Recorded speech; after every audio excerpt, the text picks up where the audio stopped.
અમદાવાદમાં અમે 1 MLD tertiary treatment plant નાખ્યા છે. 1 MLD એટલે 1 million litres per day.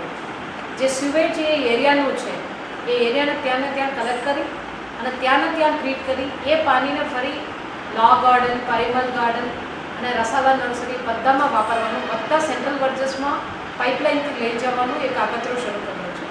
Decentralise water treatment plant એ એક ઇમ્પોર્ટન્ટ પ્રોજેક્ટ છે આખા અમદાવાદ માટે, કદાચ આખા ઇન્ડિયા માટે પણ એ ઇમ્પોર્ટન્ટ રહેશે. કેમ કે જે તે સ્યુવેજ અમે શું કરીએ છીએ કે છેક સુધી લઈ જઈએ છીએ, પીરાના ત્યાં ટ્રીટ કરીએ છીએ.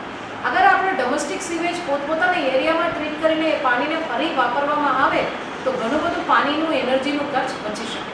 ટર્શરી ટ્રીટમેન્ટ પ્લાન્ટ થોડું કોસ્ટલી છે પણ એટલું બધું કોસ્ટલી નથી. આજે તમે પાણી ગાર્ડન માટે પીવડાવવું હોય અથવા રોડ સાઇડ ટ્રીસ માટે પીવડાવવું હોય તો 70-80 રૂપિયા થતો હોય, એના બદલે 1 KL એટલે 1000 લીટરને પણ હમણાં આ પ્રક્રિયાથી આપણે 6 રૂપિયામાં લઈ આવીશું.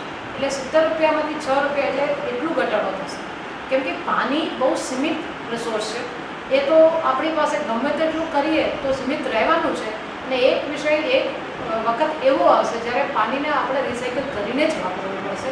એનું પહેલું શરૂઆત આપણે અમદાવાદમાં ડિસેન્ટ્રલાઇઝ વોટર ટ્રીટમેન્ટ પ્લાન્ટ માટે હમણાં કર્યું છે. એ 6 મહિનાનું પ્રોજેક્ટ છે. એ સફળ થાય તો લગભગ અમદાવાદના દરેક વોર્ડમાં એ રીતનું વ્યવસ્થા હોય કે એમના પાણી શુદ્ધિકરણ કરીને એમના જ પછી ગાર્ડન અને બેધિંગ અને વોશિંગ પર્પસીસ માટે યુઝ કરી શકે.